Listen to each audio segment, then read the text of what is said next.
Welcome back in the Monster Energy Dreamhack studios. We're here after the first game of tonight, the semi-finals of Qualifier number 1, and we had actually probably the quickest game of the tournament, actually. That's a fast one. It was definitely a fast one. Like we were talking about earlier, like Omni Knight and how you need the levels on them and how important it is. And then they just do this, like the dual offlane with the Night Stalker, it just gives them so much room. Yeah, I like that a lot. He didn't really, like, they just had so much drag on the rest of the team. Like, usually when you have a Magnus on your team, you want to stack jungle camps just to get them that early bit of farm. But because they, like, pinned all the supports down there, they couldn't do anything like that. It was really nice. And they couldn't even stack the Ancients for the Bristleback either. Exactly. They had nothing going. Yeah, we were talking about that as well. The Empower on the Bristleback and how powerful it is for taking Ancient stacks. Like. Yeah, Magnus did do a really good job, though. Yeah, I mean, he might not have won, but the moment he got his Blink Dagger, he rotated, he got kills. He got kills afterwards again as well. He was actually doing, like, really great. well. That's been great. Yes. So we do have a... Well, first, actually, I might have slightly underestimated Hellraisers and might have bet wrong. We all did, didn't we? Yeah, we are. I'm pretty sure. No, everybody said 2-1, apart from me, I think. And Owen is the only one that has space left to win, I think. Correct? Do you? Yeah, I think that, yeah. Everybody said 2-1. He's the only one who said Hellraisers would take game. Yeah, so we all said 2-0, except for Owen. Okay, well, I want to change. I want to jump ships. Too late. Yeah, I jumped ships before the game started yesterday, so that's allowed. There is rules, Shiva. You can't just go crazy. So, well, unlucky. Well, maybe the only reason they won one is because I predicted wrong. So every time I predicted 2-0, it's going to be 2-1. That makes sense. It does. So far, it does. How does that make sense? No, it's just being ironic, dude. Oh, well, I don't get jokes. We just had a CAS Dota. It was there. Delivered. We had a very action-packed game, and we have decided on a clip for you to show you on the drawing board.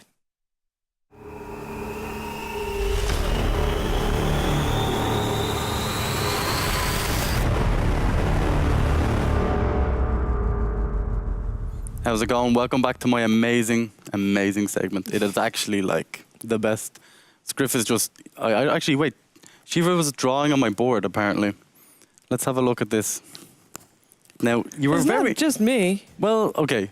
This was let's pause, Griff. Jesus. Go up. I like this musical note here. Yeah, that was Shiva. That was very good. Well done. Okay. Pause! Okay, nothing's happening. Okay. I cleared it off. By mistake. That musical note was amazing. Okay, let's rewind to the start of the clip, Griff. If we can. Okay, pause. Straight away. Okay, now. What happened here is the Bristleback is like already on half HP and no mana. But still aces. Why did Lina is dead too. Yeah, Lina is dead, but why did they decide to take this fight with this happening here? They keep sending in more heroes. I think this is the time where the Mag is gonna RP or a single Lion, right? Yeah, so he has a Shadow Blade on. They have no idea where Mag is. He's just seeing blood. He just sees he has Shadow Blade, he wants to RP people. He just used it, yeah. And he sees all these heroes and he's like, guys, we got this fight. So maybe G is screaming. He's like... To be fair, they're already really far behind at this point. I think they feel like they have to do something, make something happen in order to win this game. And they have the Shadow Blade up. He could land a huge RP and he could turn it around. Maybe that's the idea they have here. Okay, let's play this, Griff. Okay. Pause. Blinks in, gets one hero. So he blinks in. I'm pretty sure he thought Goretz was a bit closer, so he's going for the double RP. And he goes on the Lion, which, you know, it kind of... Even if he gets both, they're not going to win this fight. Yeah, I don't think so either, because we have Dread here on the Omni Knight, like perfectly positioned. And Troll has an Aegis, right? Yeah, exactly. Like, and the thing is, well, let's play here and see what happens. Illidan still 0 mana. Pause it again, Scriff. Alright, so Illidan, Bristleback without his ulti isn't very powerful. He doesn't really do. He's not really Bristleback that much. Yeah, he doesn't do Bristlebacky things. Yeah. And then we have G, who's used all his spells and all his mana, and all of a sudden, let's see how this ends up for us. Like Spirit Breaker coming in as well. Spirit Breaker, that was a really nice Spirit Breaker charge, actually. Yeah. Like he goes, let's play it there. Actually, Shiva was pointing out the other day that these kind of look like bunny ears. They do. The Spirit Breaker charge, like it's actually pretty correct, right? Play, Scriff. I know it's a Taurus sign, by the way. Just FYI, you know. That Omni Knight ulti though, that Omni Knight ulti. It's just so like, okay, pause. The creep heal. Andy pointed it out. Yeah. I didn't really want to point it out again, but you know, if he had healed Goddamn instead, he would have probably got the kill. Yeah. Goddamn still didn't die, by the way. May I just point that out? He might be like died, on 19 health, but you know, he's fine. It's gonna be one more time he almost dies to Yes. the last Yeah, yeah. Magnus Oh, yeah. nuke. Oh my god, yeah, let's play and look at that. That's actually brilliant. Okay, so Phobos is like, okay, we lost, and this is the hands off the keyboard moment, you know what I mean? This is a sidestep lion here. Pause, right. He's like, I sense something. There's someone over here in the bushes. Let's play. This is actually brilliant. Pause. Okay, look at that reaction. Ninja turnaround. Yeah, it was pretty good. Goddamn good. Sorry. This has to be terrifying though. If something like this is flying towards you on the, like, what the hell That's is actually very close. Yeah. If he didn't turn around, he would have been hit. Oh, definitely. Yeah. It almost hit him in the edge. Even here. if he stood still. Animation. Yeah, He look at would've- that. All right. Yeah, it's that was really clutch play. It was such a short game though. Like that's literally the only. There was the Roshan fight, and apart from that, that was the only clip. But the Roshan fight, that's where the entire game got turned around, right? Yeah, Yeah, it was. definitely. Had they not gone into fight, had they just taken their win, Asus got a few kills, they could just have backed off, coming back, they would have enough time to get back into the Roshan pit. Afro Ninja again on his quap, like that position. Yeah, that was a great ult. He blinked right in behind Roshan and hit 3 of them with the Sonic Wave. It was amazing. Like. Yeah, I mean, so far Hellraisers, we talked about this. Like should they focus on winning early game, or should they try to already prepare for, you know, the Asus.Polar late game? I think they made their mind up. Yeah, I think so too.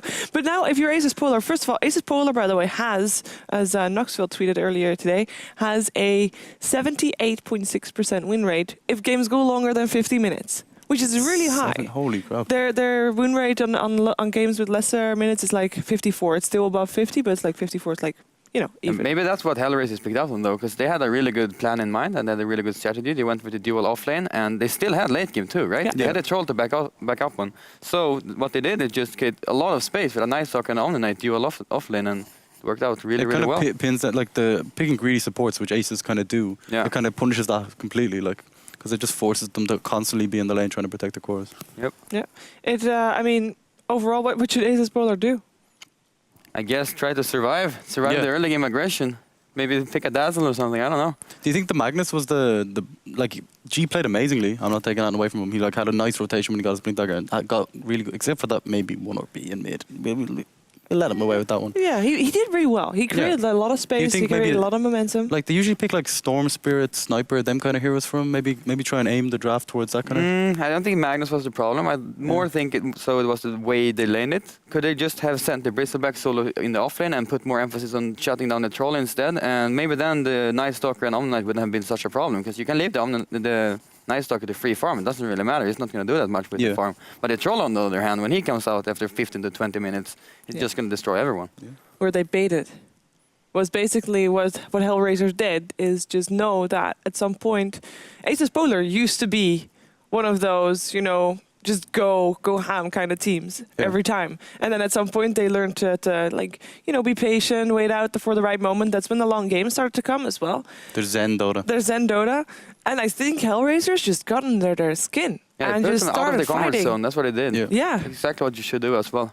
Well, it worked out. I mean, if you're Hellraisers, or rather, if you're Asus.Polar right now, I mean, you know what happened then, right? You know, like, okay, you know, we went too hard, we tried too hard, we should just, you know, take it easy. Don't get baited into taking these fights that, I mean, they obviously can't win, especially the one that we just showed on the board as well. Yeah.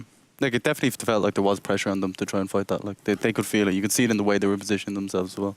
Okay, in case people are wondering what we're waiting for the next game, we're waiting for a stand-in to be sorted out for one of the teams, as one of their players had to go. So that is being sorted out. Once that's sorted out, we're going to be back. It's for the second Hellraisers. game. It's for Hellraisers. Yeah, that's what I said, right? Yeah. Yeah. I was too busy reading his so. name. It's PSM. Do you know who PSM is? I have never heard of him actually. No. No clue. No. They also don't know. They actually are just not listening anymore. But Hellraisers, I mean, they're on the right track. That was an despite amazing me play. not being, despite me not my bet not being completely, favorable for them, I'm really happy that they were able to pull out this win. It definitely it spiked things up. It's like boom, Hellraisers win first game. It's a bit of an upset. Yeah, I think they knew exactly what they were doing though. Yeah. Like at no point during the game Oh, did true. I think like they knew they had their plan and they just executed it perfectly. Oh yeah, I fully agree. And if you were, There was that one time though at the Roshan fight when I was like, okay, did they just lose the game? And then all of a sudden Afro Ninja just comes in and just cleans Wipes up. everyone. I mean, he was Yeah. playing the Quap. Yeah. He was. I mean, we saw him on Monday on the Quap. It's one of his better heroes, or one of his best heroes. I even dare say, he's just a beast in that hero. He got decent farm as well. It's just blowing people Yeah, up. Is his 1v1 thing. versus Magnus, you're always going to farm. Even though he got caught out a good few times by the Skywrath mage. That was Yeah. actually really It was nice. a good play. pick too. Yeah, really actually. Yeah, I really liked actually Afro Ninja had a couple of the thing that I admire most about his quad play obviously is really good. He actually positions his sonic waves so well. He always catches 3 or 2 with them. Yeah. That's actually really amazing. It really is. I'm really gonna look forward to what Hellraisers is gonna have to bring to this table in this game because they just brought something entirely new. Yeah. And now we have the game 2 coming up here. They're not gonna be able to run the same thing twice in a row because Asus.Polar is gonna pick up on that, and they're gonna have something in preparation to defeat the other draft. So I'm really looking forward to this draft. Yeah, me too. Me too. And as we say that, the draft actually has started. So we're going to go over to our casters for our second game of the semifinals. It is Asus.Polar taking on Hellraisers.